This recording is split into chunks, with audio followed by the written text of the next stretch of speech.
Bonne nouvelle au Conseil des ministres de ce mercredi.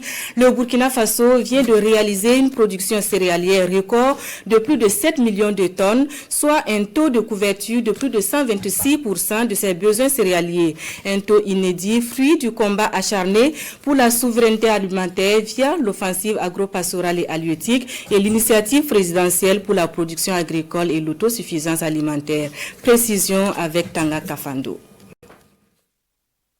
Au Conseil des ministres de ce mercredi 17 décembre 2025, le ministre d'État, ministre de l'Agriculture, des Ressources animales et halieutiques, a rendu compte des résultats provisoires de la campagne agro-pastorale 2025-2026 et la situation alimentaire.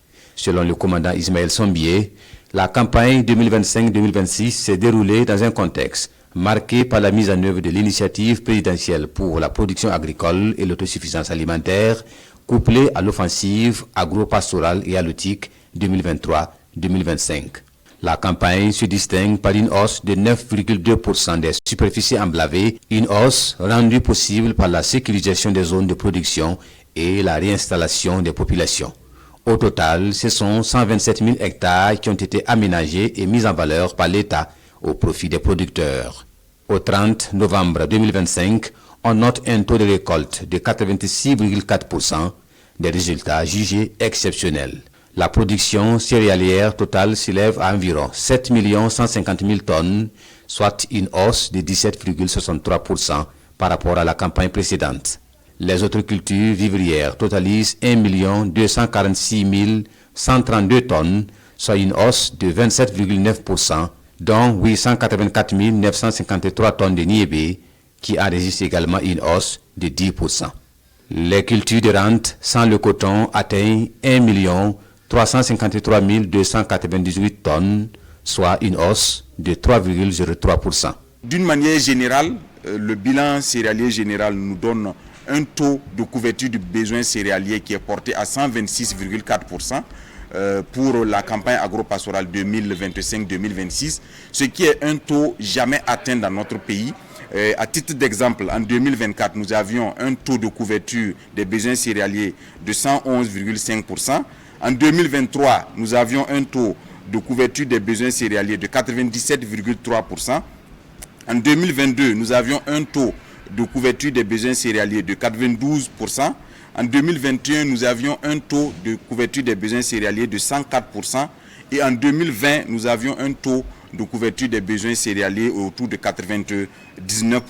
L'ensemble de ces résultats ont été favorisés par plusieurs facteurs, notamment l'accroissement global des superficies emblavées, qui est à mettre à l'actif de l'ensemble des efforts qui ont été faits par nos forces armées et nos forces de sécurité intérieure pour reconquérir les territoires qui étaient occupés par l'ennemi, mais également réinstaller les populations au profit de qui nous avons pu mettre des moyens de production à disposition pour assurer une campagne agro-pastorale réussie. Il y a également l'amélioration des rendements dû au fait que les itinéraires techniques sont de plus en plus mieux maîtrisés par nos producteurs, et dû également au fait qu'il y a une proximité de l'encadrement technique des agents d'appui et des agents du conseil qui sont au quotidien avec les producteurs pour leur assurer l'appui conseil nécessaire pour leur permettre de respecter les itinéraires techniques et accroître les rendements. Cela également à mettre à l'actif de la quantité de semences améliorées qui est mise à la disposition des producteurs par le gouvernement.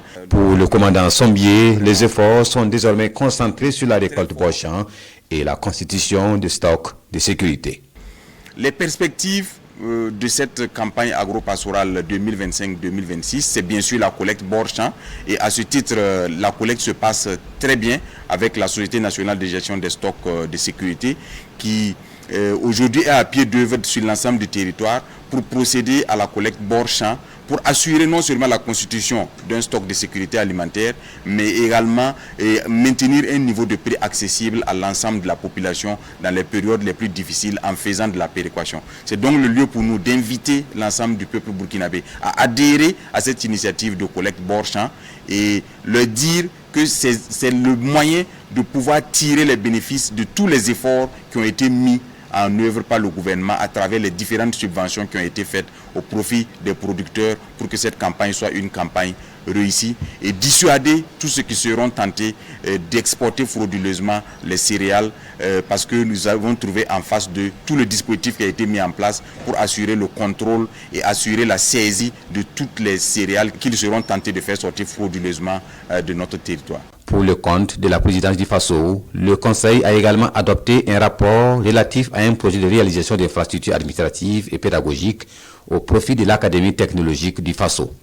Cette académie est un établissement stratégique destiné à former localement des ingénieurs dans les technologies de pointe. Il est important de noter que notre pays, le Burkina Faso, est engagé dans une dynamique ferme et irréversible de quête d'une souveraineté totale. Et cette souveraineté, nous la voulons complète pour prendre aussi en compte les besoins de ressources humaines hautement qualifiées et totalement compétentes pour accompagner l'élan de développement endogène.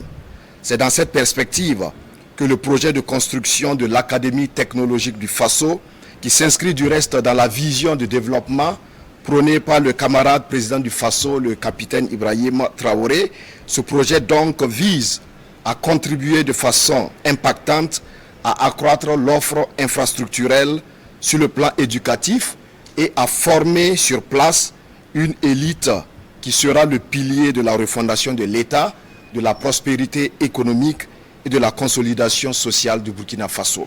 Ce projet s'inscrit dans la vision d'une souveraineté nationale fondée sur des compétences hautement qualifiées et mise en œuvre dans le cadre de l'initiative présidentielle pour une éducation de qualité pour tous.